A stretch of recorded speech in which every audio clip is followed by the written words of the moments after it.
শনিবার সোনারপুরে জনরোষের মুখে পড়েন অভিষেক বন্দ্যোপাধ্যায়। ঘটনার পরেই তৎপরতার সঙ্গে অভিষেককে উদ্ধার করে পুলিশ প্রশাসন। তৃণমূল জমানায় যে ছবি কার্যত সোনার পাথর বাড়িতে পর্যবসিত হয়েছিল, সেই মিথ ভেঙে দিয়েছে বিজেপি সরকার। অভিষেকের আক্রান্ত হওয়ার খবর পাওয়া মাত্রই রাজধর্ম পালন করেন বঙ্গের মুখ্যমন্ত্রী।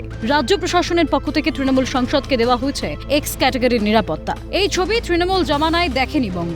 উত্তর থেকে দক্ষিণ বিভিন্ন জায়গায় আক্রমণের সম্মুখীন হতে হয়েছিল তৎকালীন বিরোধী দলনেতা শুভেন্দু অধিকারীকে। 2020 সালে ডায়মন্ড হারবার যাওয়ার পথে তৃণমূলী দুষ্কৃতীদের হাতে হামলার সম্মুখীন হয় তৎকালীন বিজেপির সর্বভারতীয় সভাপতি জেপি নাড্ডার কনভয়। তখন পুলিশকে কার্যত চুপ করিয়ে বসিয়ে রাখার অভিযোগ ওঠে। এমনকি বিরোধী নেতাদের সুরক্ষার স্বার্থে কোনো পদক্ষেপ নিতে দেখা যায়নি তৎকালীন তৃণমূল সরকারকে, বরং বারংবার আদালতে গিয়ে সুরক্ষা নিতে হয়েছে বিজেপি নেতাদের।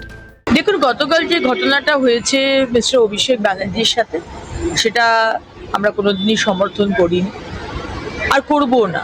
একই ঘটনা যখন কয়েক বছর আগে মাননীয় নাড্ডাজি, আমাদের সর্বভারতীয় সভাপতি সেই সময়কার, তার উপর যখন আক্রমণ হয়েছে, আমাদের বারবার বিভিন্ন নেতৃত্ব, আমাদের আজকের মুখ্যমন্ত্রী তখনকার বিরোধী দলনেতার ওপর হয়েছে, ডক্টর সুকান্ত মজুমদারের ওপর হয়েছে, তখন কিন্তু এই একই কথা বলেছেন, জনরোষ।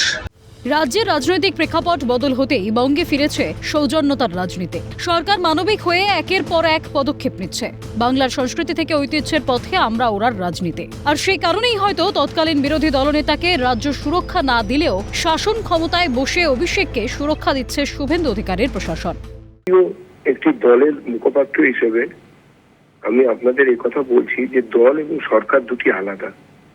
আমরা আমাদের রাজনৈতিক কথা বলেছি, আমরা আঘাত সয়েছি, কিন্তু সরকার গভর্নেন্স দেওয়ার জন্য দাঁড়িয়ে থাকে।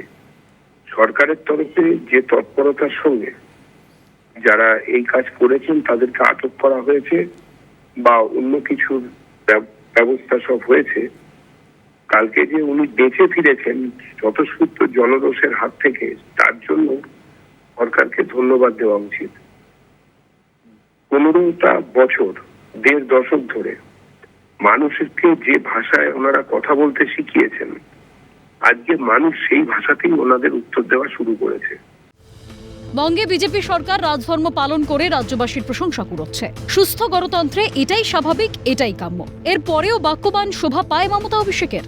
আর একটু মনে করিয়ে দেওয়া প্রয়োজন, বিধানসভায় নিরাপত্তারক্ষীর প্রবেশ নিয়ে হেনস্থার শিকার হতে হয়েছে শুভেন্দু অধিকারীকে। কার্যত গাজোয়ারি করে তৃণমূল সরকার তৎকালীন বিরোধী দলনেতাকে সুরক্ষা ছাড়াই বিধানসভায় প্রবেশ করাতে বাধ্য করিয়েছিল। ঘটনার জল গড়ায় কলকাতা হাইকোর্ট পর্যন্ত। কিন্তু ভাগ্যের কি পরিহাস দেখুন, বিধানসভা একই জায়গা রইল, পর্ষদবর্গ রইল, থাকলেন না শুধু মমতা। কিন্তু মানুষের জনাদেশে সম্মানের সঙ্গে বিধানসভায় প্রবেশ করলেন মুখ্যমন্ত্রী শুভেন্দু অধিকারী। ক্যালকাটা নিউজ।